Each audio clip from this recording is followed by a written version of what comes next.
आज हम लोग एक इम्पोर्टेंट जो सब्जेक्ट है माइनर एक्ट में, वो उस पर हम लोग चर्चा करेंगे और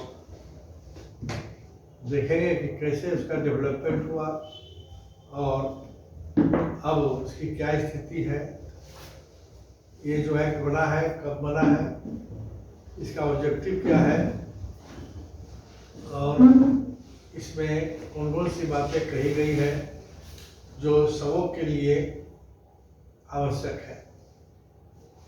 तो इस एक्ट का नाम है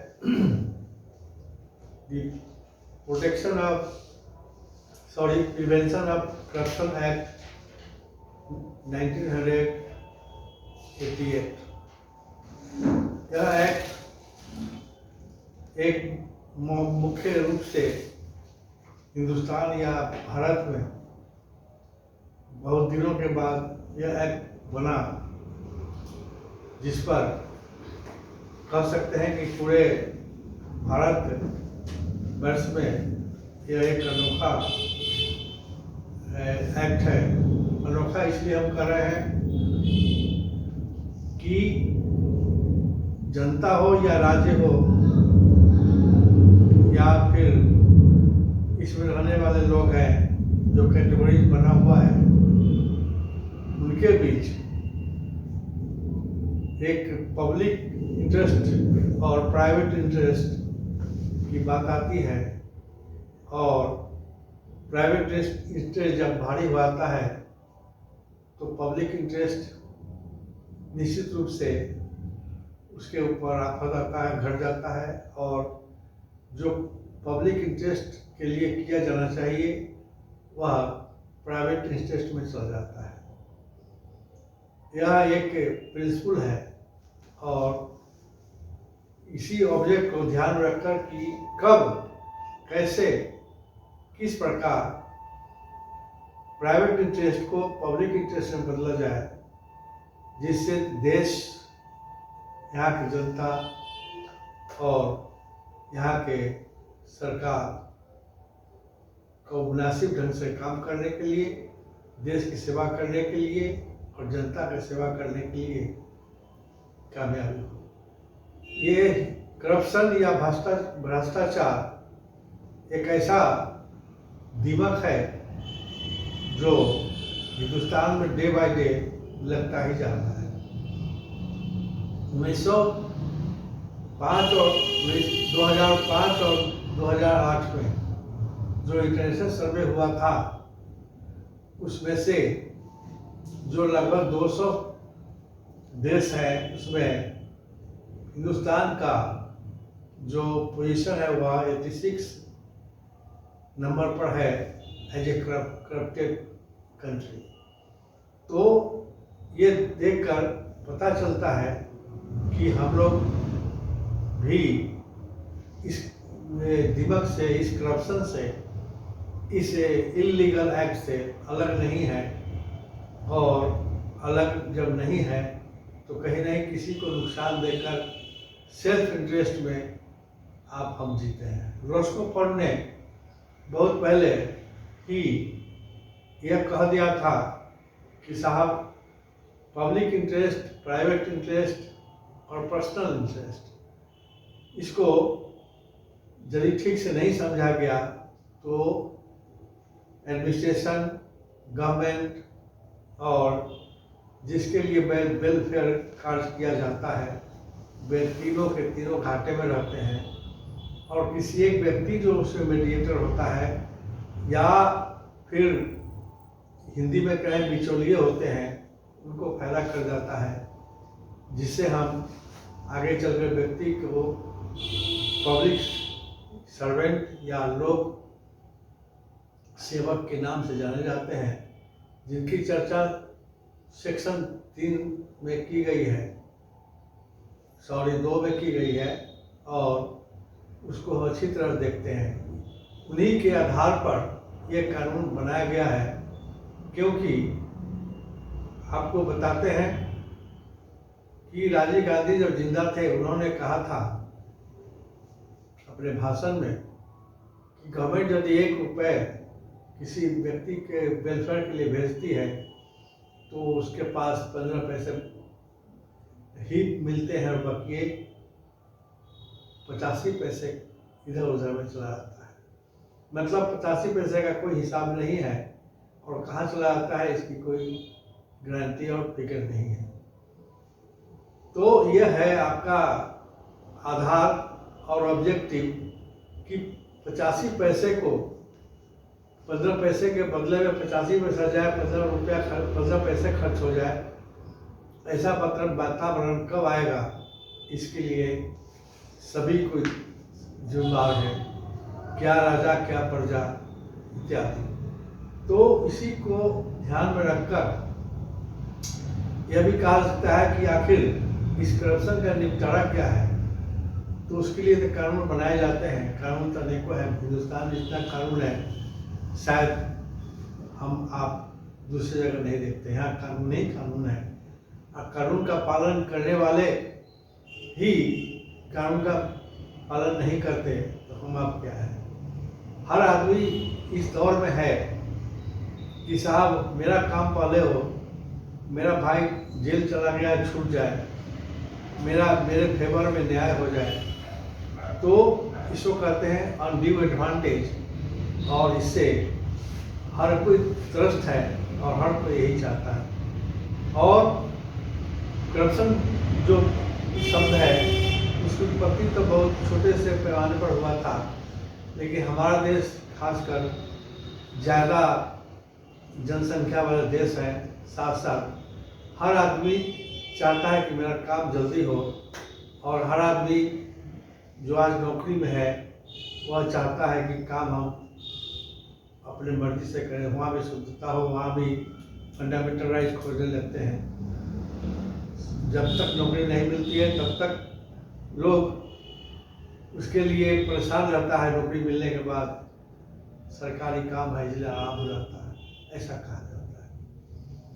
1944 तक इसमें कोई खास एक्ट नहीं था, इस नाम से कोई एक्ट था भी तो आता क्रिमिनल लॉ से जुड़े हुए, जिसको कहते हैं क्रिमिनल लॉ अमेंडमेंट ऑर्डिनेंस। ये इस शब्द से, इस शब्दावली से लॉ होता था, जो आगे चलकर जब देश आज़ाद हुआ तो 1964 में विजिलेंस कमीशन का इसमें एक दौरा हुआ और उन्होंने रिपोर्ट दी। उसके अनुसार होते होते अब देखा कि 1988 में यह एक्ट सामने आया जो कि आपके सामने है। इस एक्ट में 5 चैप्टर हैं और 5 चैप्टर ही सारे चीज़ों को एक एक करके आपके सामने रखता है, जिसको हम भी और आप भी एक साथ देखना पसंद करेंगे। तो आगे चलते हैं कि चैप्टर कौन कौन सा है और कौन सा चैप्टर क्या कहता है।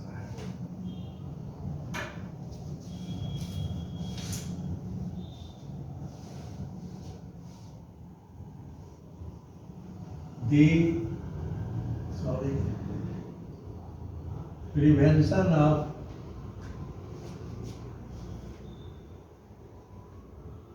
Corruption act 1988, chapter 1। इसको कभी कभी हम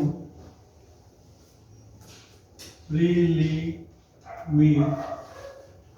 भी कहते हैं। इसमें पहला है section short title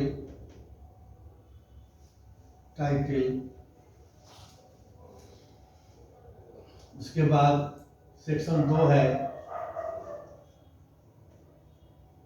definition. Chapter 2 यह है आपका, यह कहता है कि appointment of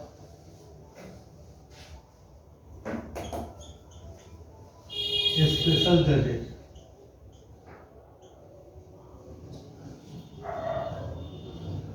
Section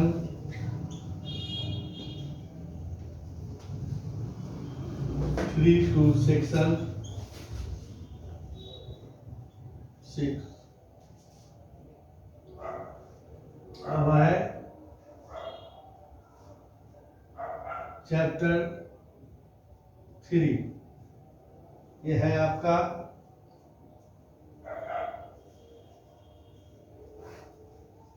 offences and penalties.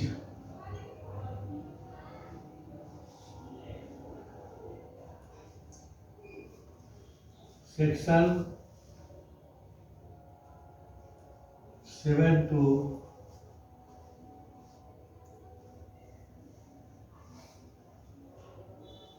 section 16।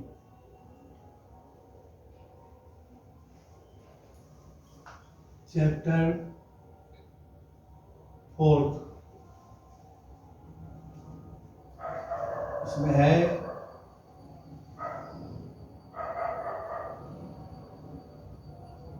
Investigation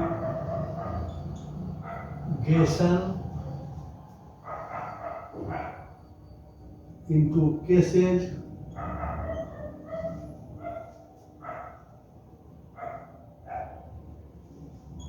under this act.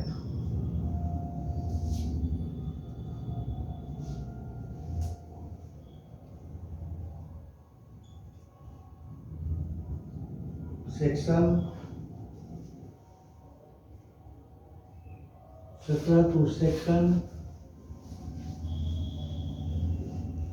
18।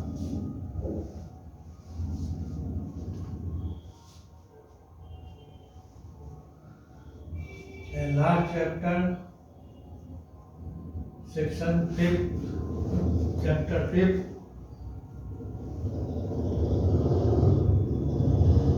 section 9 to section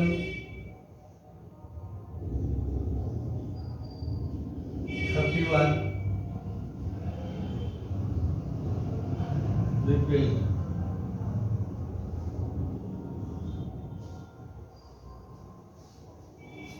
इसमें क्या है कि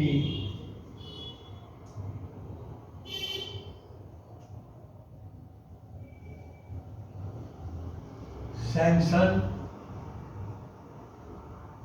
और प्रोजेक्यूशन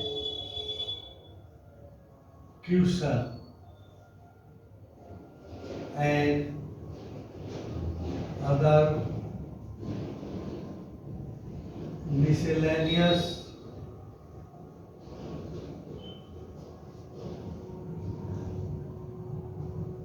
provisions।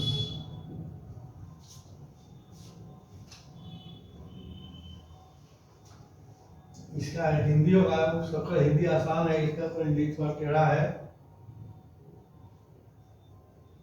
अभियोजन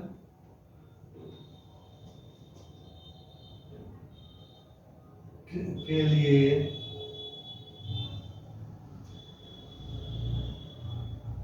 पूर्व मंजूरी और अन्य प्रक्रिया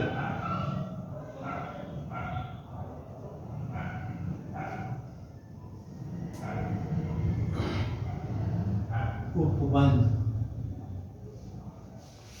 यह है डिटेल्स में चैप्टर वाइज और सेक्शंस के साथ साथ सेक्शन में क्या कहा गया है। अब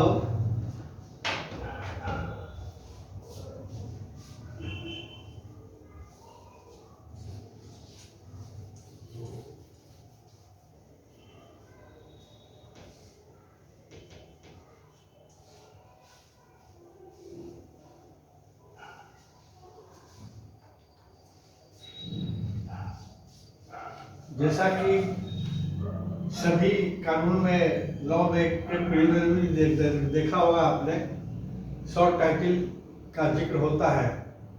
तो जहाँ तक टाइटल का सवाल है, यह the prevention of corruption act 1988 है, और ये कब से लागू हुआ, तो इसका भी सीधा उत्तर है 9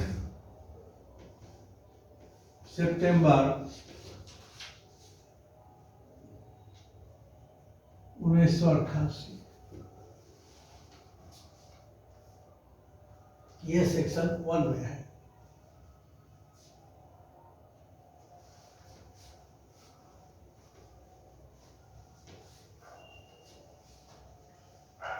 सेक्शन 2 ये कारगर है। इसमें आपको पहले तो आश्चर्य जानकर कि कहता है कि इलेक्शन ए और दूसरा है B,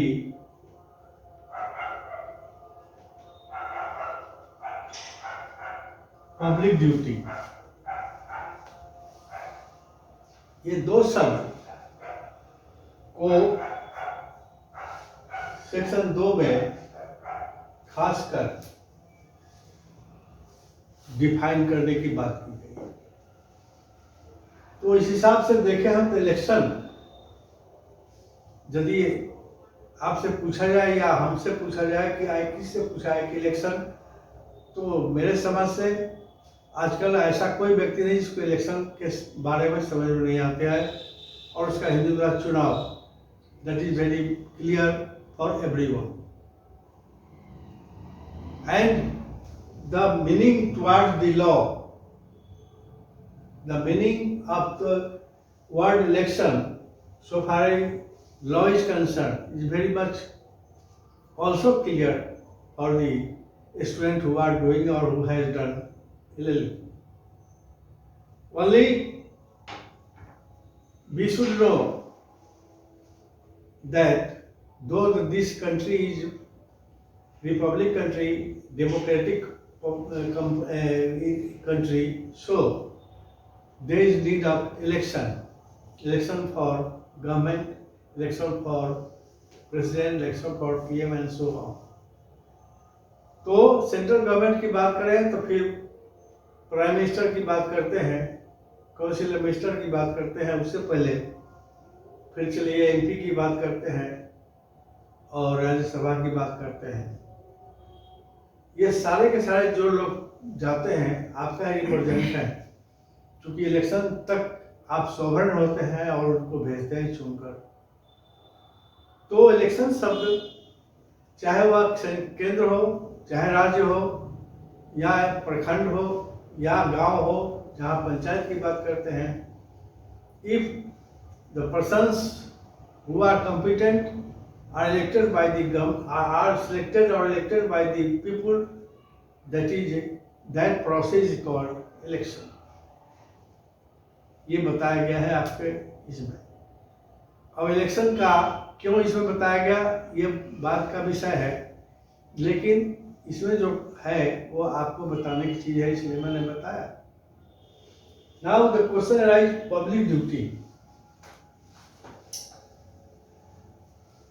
Public duty is also very easy to define it. क्यों? लोक कर्तव्य। लोक कर्तव्य आदमी जन्म लेता है, उसी से उसकी शुरुआत होती है, और जब तक मर नहीं जाता है, मरने के बाद भी ड्यूटी हमेशा बरकरार रहता है।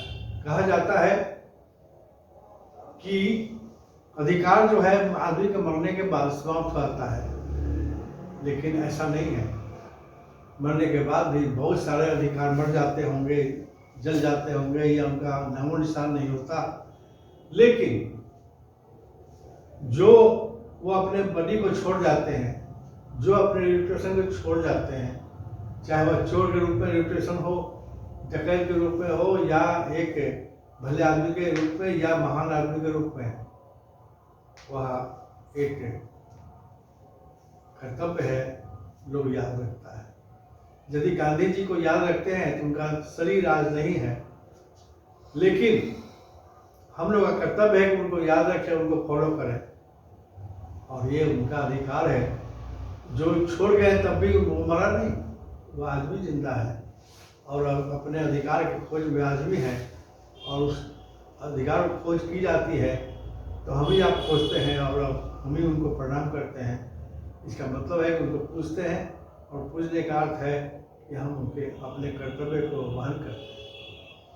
तो इलेक्शन में भी, इलेक्शन जो है वो आपको अधिकार देता है, चुन कर जाते हैं, चाहे मुखिया के रूप में हो, चाहे आप पंच के रूप में हो, चाहे आप राज्यसभा के रूप में हो, या विधानमंडल के लिए हो, या फिर लोकसभा के लिए हो, या फिर राष्ट्रपति बन जाए, या फिर अलग बात। सभी जगह जो जिसका इन्वॉल्वमेंट है वह चुनाव और इलेक्शन के नाम से जाना जाता है।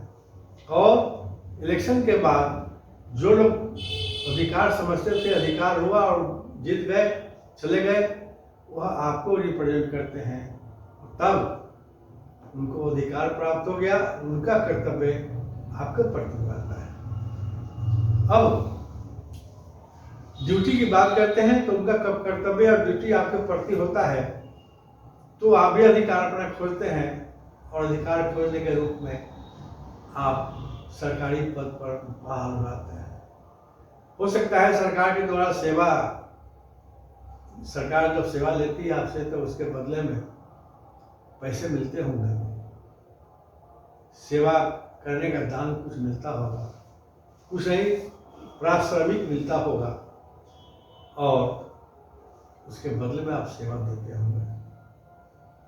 इसका यह मतलब हो गया, सेवा के बदले में यदि आपको कुछ प्राप्ति होती है तो वह अधिकार के रूप में आपको प्राप्ति होती है, आप बहुत प्रसन्न होते हैं, लेकिन उस अधिकार और आपके सेवा का कुछ तालमेल है, जिसे हम कहते हैं कर्तव्य और ड्यूटी।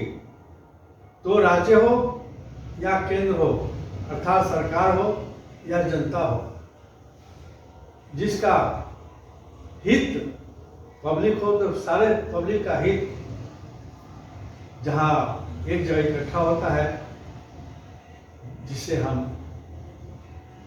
पब्लिक ड्यूटी कहते हैं, और लोग कर्तव्य करते हैं। तो इसका यह मतलब हो गया।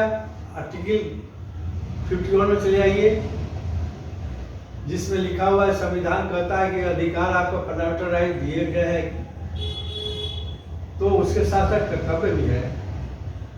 उसका छोटा उदाहरण देते हैं आपको हम। जब एंथेम्स, देश का राष्ट्रीय गीत चलता है, या फिर झंडा फहराया जाता है, या झंडा देखते हैं, तो उनके प्रति नतमस्तक करते हैं, जिसमें पैसा आपको नहीं लगता, हमको नहीं लगता है, केवल आदर सत्कार करना चाहिए, और वह कर्तव्य होता है। लेकिन यहाँ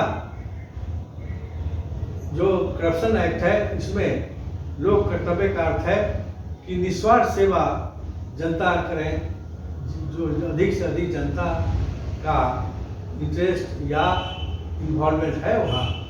इसके अलावा राज्य का भी उसमें सेवा करना होगा, सरकार का भी सेवा करना होगा। इसका मतलब है कि राजीव गांधी ने कहा था कि 15 पैसे मिलते हैं पब्लिक को, आप भेजते हैं 1 रुपये। इसका मतलब है कि आपका सेवा है, वहाँ कहीं ना कहीं कमी है, और वह आपका सेवा नहीं है, बल्कि देश की सेवा के बदले में आपको उसमें से अपना हिस्सेदारी खोज लेते हैं, और पैसा घटकर 15 पैसे पब्लिक के जेब में जाता है। इस प्रकार हम देखते हैं कि कहीं ना कहीं उस पैसे का विघटन हुआ, कहीं ना कहीं पैसे का शोषण हुआ, कहीं ना कहीं पैसे का चलन हो गया।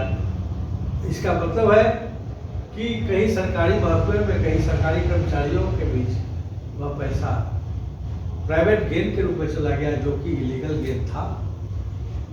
तो इस प्रकार जब इलीगल गेन करते हैं, जो जिसको हम प्राइवेट गेन भी कहते हैं, और यह मिलकर एक जो चीज़ है उसको पैदा करता है, वही कहलाता है भ्रष्टाचार। But you should have to get the thing, you get more than that, and that is illegal. So government has